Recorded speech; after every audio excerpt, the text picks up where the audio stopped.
Cybersecurity Conference by SISAP, Empowering Digital Evolution.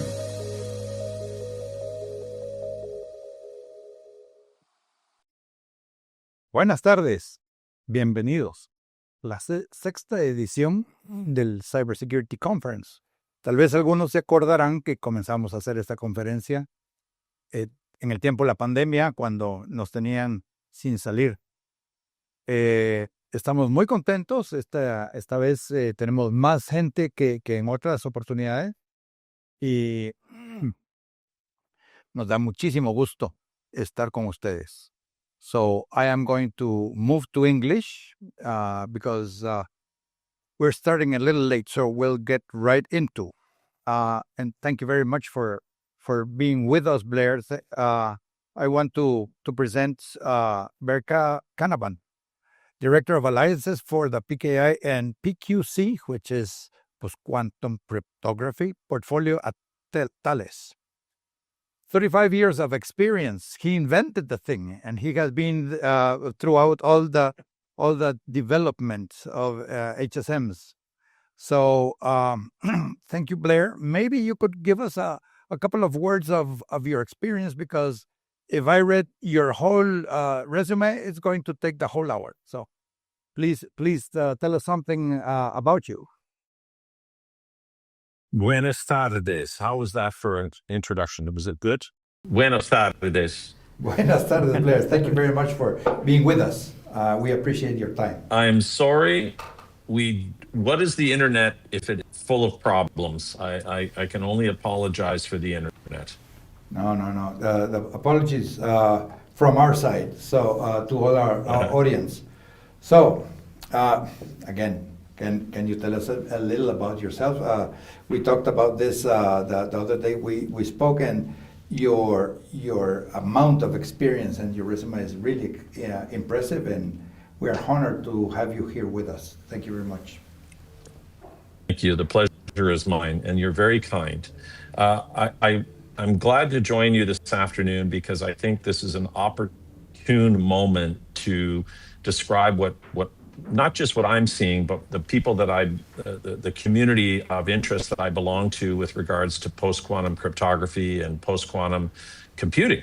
And I heard a little bit at the beginning and a great explanation of what quantum is to many. I always, and I believe our conversation last week, Mauricio, was quite timely. There is a lot of speculation and a lot of hype associated with the so-called event horizon, or in other words, a cryptographically relevant quantum computer becoming available. And I'm here to tell you, I do not have a crystal ball. What I can share with you, though, is based on the information that we have in the organization that I do, which is Thales, we have a fiduciary responsibility to understand that the risk is such that within the next potentially 3, 4, 5 years, I'm more on this potentially 5 years, we will have such a computer that will, when available, and I think I heard your colleague say, this is not for you and I like a desktop. This is in a highly secure facility, available to few, but nonetheless, those few could be nation states. They could be China, they could be Russia, they could be North Korea. We don't know. Western civilization is looking forward to the availability of these quantum computing platforms, because they're going to do some miraculous things. But my role is not to talk about a quantum computer, which, again, we're at a stage where we now see a path to 1 million qubits. What does that mean? It means that much like the silicon industry is miniaturization and other types of capabilities, we understand that evolution of technologies happens fast, and quantum is not immune to that. We're starting to see that not only are we going to see the number of qubits increase exponentially, actually it's not exponentially, it's linear. We're going to see changes so abrupt that it could catch us flat-footed. And by the way, Mauricio, am I speaking too quickly, not quickly enough, or just right? I think it's just right. Okay. The translator we have has been doing this for a long time, and she's from the technical industry, so she will be able to keep the pace. Excellent, excellent. And I won't wave my hands too much. So what we're seeing is, and again, Thales and my reputation kind of is such that I've been in the cryptographic space for a very long time, and I occupy a place within Greater Thales in the post-quantum area. And what does that mean? Well, we have our division, which I belong to, is our cryptographic security products. And so we build things like hardware security modules. We build Cipher Trust key management platforms. We have our Imperva acquisition, which is web application firewalls. We have our high-speed encryptors. We have smart cards. We have many, many, many things. But where we are not immune is that our technology is such that we have embraced post-quantum readiness such that our current products support PQC already, meaning the algorithms that you heard about and talked about and probably have spent a lot of time listening to. And these are the MLDSA and MLChem and so on. We support those in our current products today. It's important to know that because not only are we building products, but we're also consuming products. So we're no different than anybody else that needs to use technology like VPNs and routers and all sorts of back-end network equipment. We're all waiting for all of those technologies to be uplifted to support post-quantum. But the bigger issue is the interoperability. Because we can, in effect, by changing over to the new algorithms, that's great. That's going to do a lot for a lot of people, but it's not going to fix everything because we don't know where it is. So one of the things I often talk about is the migration to post-quantum readiness is about key hygiene and cryptographic hygiene. Absolutely. You're going to move to the new algorithms. Yes, that's going to solve some of your problems. But we also know that these algorithms are quite heavy and quite large, which means that the key size, when used in applications, means it's going to come at a cost, and that is performance. So you have to have some patience with the industry. But I'm very excited to say that our current generation that supports post-quantum performance isn't great. It's really at the cost of, as I said, very large key sizes. However, that's our current platform, Luna, for our HSMs. But this year you'll see the release of our next generation HSM, which is purpose-built from the ground up. What that means is we've actually built our own silicon, our own ASIC, and what we're getting out of the gate is the same performance that you expect with RSA 2048 and ECC and those asymmetric computations in that appliance. That is a miraculous achievement. I'm very pleased and very excited about this because this is the first time that our company, even though we build millions of smart cards and we build banking and payment systems and we're in the defense industry and we build satellites, we're still excited that the chip development on this is ours. So we're not relying on industry for supply chain reasons, which means that the availability of this is completely within our control. And that allows us to uplift the current capabilities, but also transition them. We're not going to be flipping a switch June 30th, 2026, and everybody runs post-quantum. So I have said a lot, and I haven't stopped to take a breath. Did you want me to answer any questions, or how can I be of service today? Well, we do have some questions that we addressed some of the questions we had for you before when you were disconnected. Right. But there's one. As professionals working in cybersecurity, what should we do, and what are the knowledge that we should be getting to be ready? And then, Yes. and another question, what does our company has to, not my company, our customers' companies, what should they be doing or already or starting very soon to be ready for the time when people are going to be able to break their current cryptographic algorithms? A great question. Preparation is the answer, Mauricio. Last year, the year before, and the year before that, I've been around post-quantum for a number of years, 9 or 10 years as an enthusiast. But really, in the last few years, I've become more of a specialist and an evangelist. And what I'm seeing firsthand is whether you're in I'm here in Canada. Actually, right now I'm in Austin, Texas at our office here, but I live and work within the Canadian, the country of Canada, and I support the Canadian government, the Canadian Banking Association. And what we are seeing and working towards is preparation. And already you're seeing a transition from hype and theory to what can we do pragmatically. And the first thing that we're starting to see is PQC assessments underway. And that's a very critical piece of this solution, which is bringing in not only your internal stakeholders, which could be your cryptographic experts, could be your divisions within the company that are responsible for cyber, could also be your business stakeholders, meaning I can't emphasize enough that business disruption is not the goal here. The goal is to make this as transparent as possible. So we're seeing that, for example, large systems integrators that occupy this space in quantum all over the world, whether it be Accenture, Deloitte, Capgemini, let me think of any other organization, IBM Consulting, NTT. We're seeing organizations like that provide guidance, meaning let's pull together stakeholders, assess what we're trying to accomplish in terms of PQC readiness. And this change management begins at that stage. And you can generally get that done today, as I'm experiencing this firsthand, within a few weeks.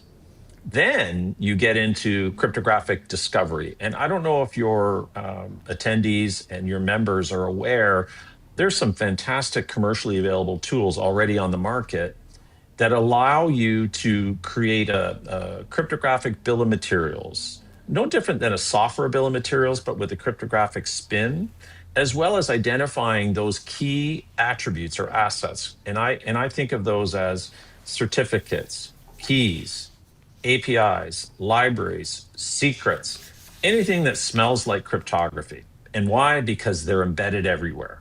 And what we're seeing firsthand is that this first inventory pass could be a segment of your company or an entire division or an entire across the board first baseline inventory. And then you have a sense of where this crypto is and the scope of the problems. And then it becomes a very, and I think it's easier said than done, is prioritize what you think you need to address first. And what we're often seeing is certificate lifecycle management. All your public certificates are shifting to a 47-day certificate by 2029. You're going to see a 100-fold increase in the number of certificates that you need to manage. You're going to have to automate that. And key management. We build CipherTrust, which is a key management platform for data at rest encryption. You're going to have to keep control and manage those keys. Where are those keys? Are they in hardware? Or are they sitting in a database, sitting on a server somewhere, sitting on someone's desktop in a USB key? These are things that when you start to do the inventories, try to assess, you're going to find those things. And then there's the blind spots. That's a manual process that a lot of companies are struggling with. And I understand that. We understand that. It takes time because you may have thousands of applications that rely on RSA and ECC. And your development community, by no fault of their own, have embraced those technologies, use those, and today they're not broken. They work. And they're not broken by classical compute platforms. We all know that. But when a quantum computer becomes available, guess what? Those become targets. Those become exploit opportunities. So this is, I think, the left to right.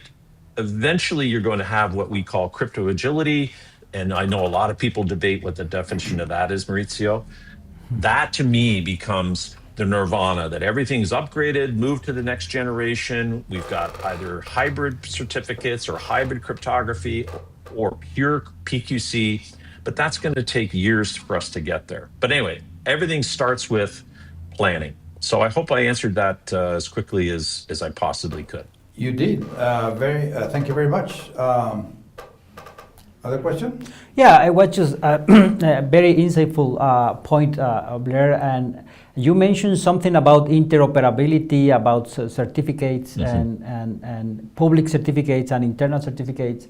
So just to be clear with the audience, when the Q day comes, all these certificates and all these keys that are currently there, they are just going to be vulnerable, but operability will continue to work, right? It's just to make sure the point is clear. Yes, it's absolutely true. We think, and I hope I answer your question appropriately, that the priority is publicly facing certificates. Private certificates, and I'm not going to say is not as important, but that's another phase of risk assessment.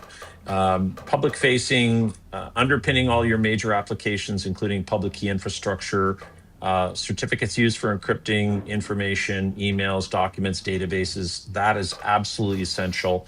But we do realize that not everybody's going to be able to migrate everything all at once. So I'm actually, funny enough, working with one of our large PKI partners as we speak, and they just illuminated me that the volume of certificates is going to surpass what they even anticipated. And what I mean by that is that machine identities, so not human, but again, think of all of those certificates. Those have to be addressed as well. And much like bots on the network, there are more bots than there are humans. There are more machine identities than there are humans. This is another element of understanding as to what is the priority for addressing those certificates. We don't build certificate lifecycle management at Thales, but we support and interoperate with all of the major vendors that do that today, whether it be DigiCert, Keyfactor, AppViewX, who am I forgetting? Venafi / Palo Alto now. All of those vendors rely on Thales as the root of trust to ensure that those certificates are maintained and managed in hardware, as well as the session management keys, which we use to generate everything for, you name it, whether it be VPNs or load balancers, or I don't know, web application firewalls like Thales builds, called Imperva WAF. So we're learning in real time that this is going to take a lot. Right. Have another question, and this is more regarding quantum computing, but we touched on this last week lightly. So there's big nation states that everybody is investing and competing. Is this going to be a competition, a collaboration, a little bit of both? Great question. I think a little bit of both. And let's be transparent, China. We think that China is furthering the technology for good and for all humanity. And we have to believe that, because I think we're seeing in real time the contributions that they make to everything from solar energy to electric vehicles to infrastructure, transportation, and so on.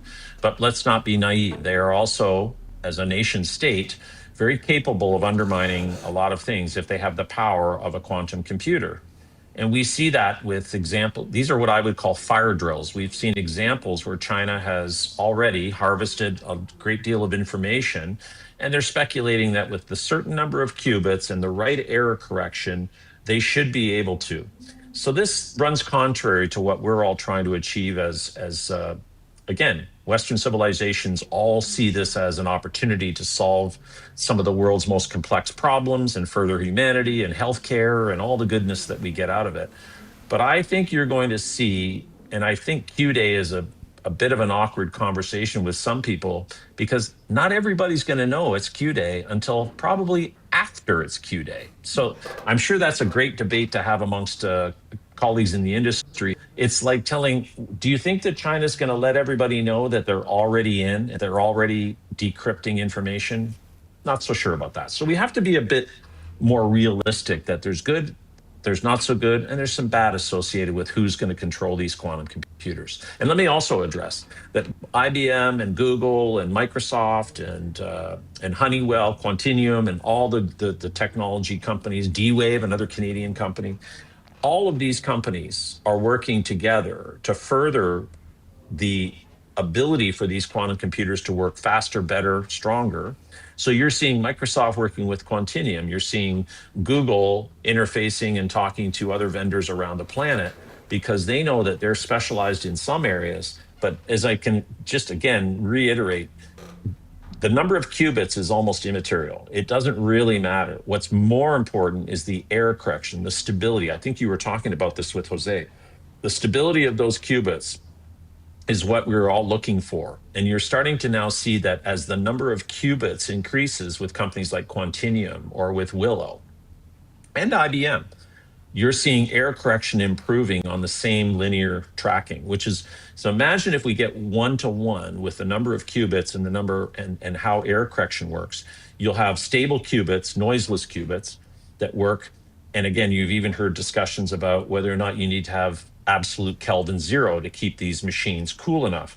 They're speculating in all sorts of different areas that maybe at room temperature is not that far off either. But I'm just giving examples that we just can't, we really can't speculate too much, but we also can't underestimate the ability of humanity and what the achievements can happen over the next few years. And that's the risk assessment issue that's going on right now. Like I said, I would not take that bet that somebody doesn't figure out a way to do things a little faster, a little better. As an example, DeepSeek out of China caught everybody flat-footed. And that is a capability that they did for a whole lot less money. So just an example for you. Right, thank you. I had another question. Sure. Tell us a little about PQC Palooza. My favorite subject these days. Well, we hope to see a bunch of you, and I say a bunch of you. The Americas centrally, as you know, we've got our North America, Latin America, Central America, Latin America, South America, all coming together at PQC Palooza, which is held during RSA, which if you're not familiar with the RSA conference in San Francisco every year, that draws somewhere around 50 or 60,000 people a year. But what I loved about this was a few years ago when I started PQC Palooza, it was like us sitting talking about this nonchalantly. And I simply asked people, would you like to come and sit in a room and talk about post-quantum? The first I sent out to friends and they sent to 2 friends. We had 150 people in the room talking about it. And it's important to tell you this because RSA, which as you all know, is really a cryptographers conference. That's its origin. And RSA is coming to the end of life. So RSA as a trade show was not all that excited to talk about quantum computers or quantum post-quantum cryptography. So I held this event off-site. Well, guess what? It's still off-site. It's in its 4th year, and we'll probably have close to 500 people there in the room. And we have some of the best and brightest banks that are participating. We have, I can't tell you who they are right now, but trust me, there's some really, and this is important because customers now want to talk out loud. Our first customer talking about post-quantum was Wells Fargo. We all know that they're capable. They are doing a lot of great things. So this community has come together with our systems integrators. We'll have a session with banking customers, a session on emerging technologies like, I don't know, quantum RNG or certificate lifecycle management for the next generation or things like that. And anyway, this is March 25th at RSA, free. We'll feed you a couple drinks. You have a little fun. You can fraternize and talk with a whole bunch of really smart people. And headlining it is the Dr. Mosca. If you're familiar with Dr. Mosca, he wrote Mosca's Theory. He's a good friend and a colleague. And we're very excited that he's going to kick things off again this year and talk about how 20 plus years of his knowledge is coming to fruition in 2026. So it's going to be an exciting day. It's actually a 3-hour session Wednesday, March 25th, which I can share with you in an email to share around the group, but we hope to see you there. We shall visit you there and meet you in person, and it'll be an honor to shake your hand. Oh, my pleasure. And by the way, we do have some Latin American customers attending, and one of our panelists is Secure Quantum out of Chile. And so we are looking forward to a lot of people to come from far and wide. This is open to the entire world. So hopefully that'll be really exciting to have more and more people from Latin America attending. Thank you very much. Do you have another question? Yes, I basically wanted to clarify some of the concept that we were talking when you were disconnected. And was to explain to the audience and all the cybersecurity leaders that are on this session is why classical computers with more power and more time cannot resolve this cryptography, and why is it that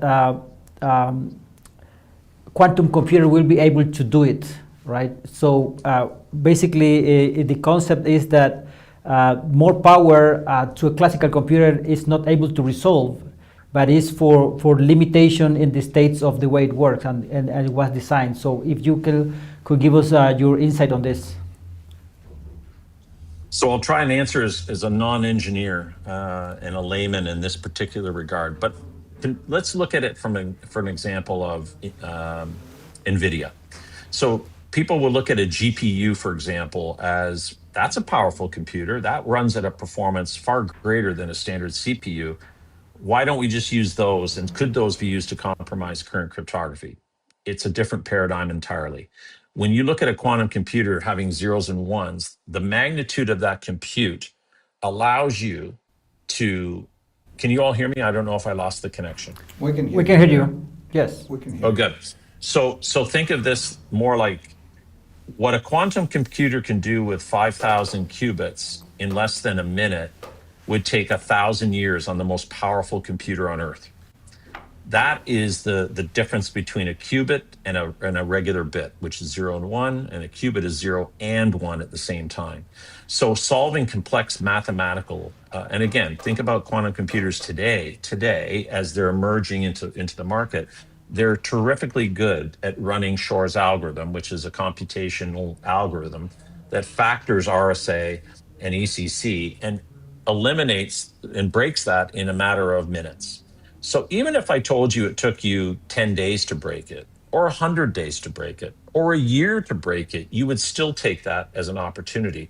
We don't have to wait that long. That's the difference quantum computers are going to provide. So I'm not at all concerned about standard computers, classical computers, no matter how powerful they are, no matter how many you pile on grid computing or mainframes or the power of the internet. They're not going to be able to break RSA and ECC. They haven't yet. And we stand by that. So I look at quantum computer as a completely different paradigm, and that's the reason why we're so concerned. And that's the entire reason why the whole world is shifting to quantum safe or really PQ or post-quantum cryptography, is because MLDSA and MLChem and Sphinx and all these algorithms, including Falcon, which Thales co-wrote, these are going to be the standards because they're not breakable by Shor's algorithm. Thank you, Blair. And that was one of the key messages that we wanted to clarify on this conference, right? Right. There are some questions from the audience, and one of these questions is very important. We want to take your insight on this. So, artificial intelligence and quantum computers, who is using who, and how is going artificial intelligence to speed up investigation and development on quantum computers?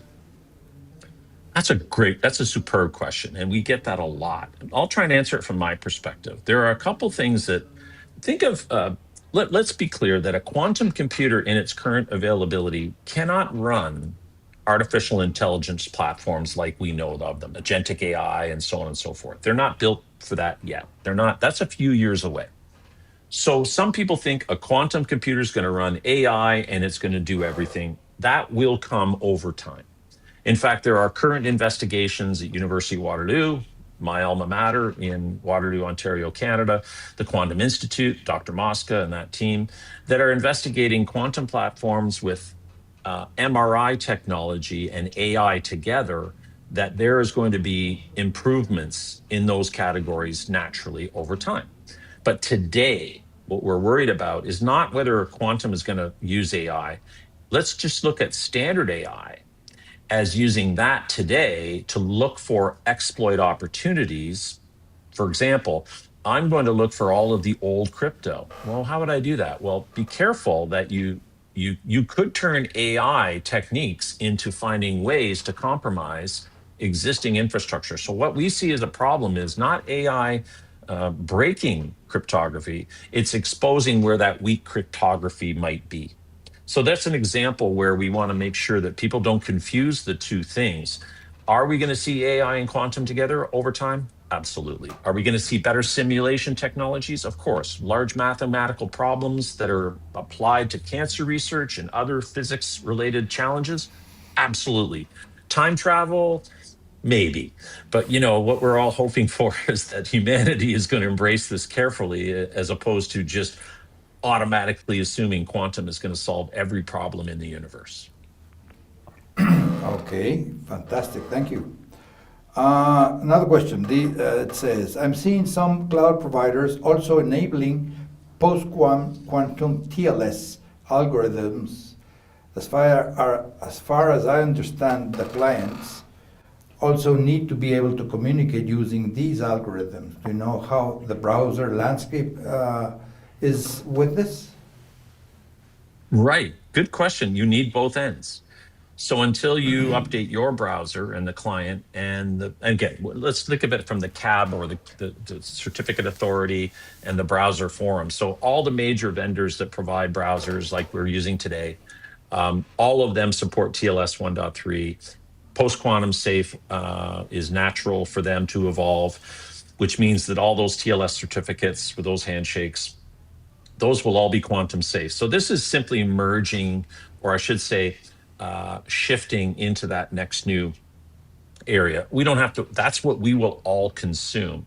But if you're running an old version SSL or TLS 1.2, it's not going to be compatible. So we're going to see browsers and endpoints and all those devices and all those appliances that utilize TLS, everybody will be running the same thing. And that's across all browsers. There will be no exceptions. So the CAB forum is clear. And then it also brings up, as I mentioned, the certificate issuance. All of those certificates need to be upgraded to TLS 1.3. And that's going to come at a very, very brisk pace, meaning that everything, when I mentioned 47-day certificates, public certificates, those have to be updated every 47 days. So there's going to be an automation. So I think we're going to be, I'm an optimist.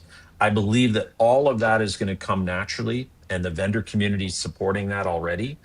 I think it's just going to take time for that to be embedded naturally.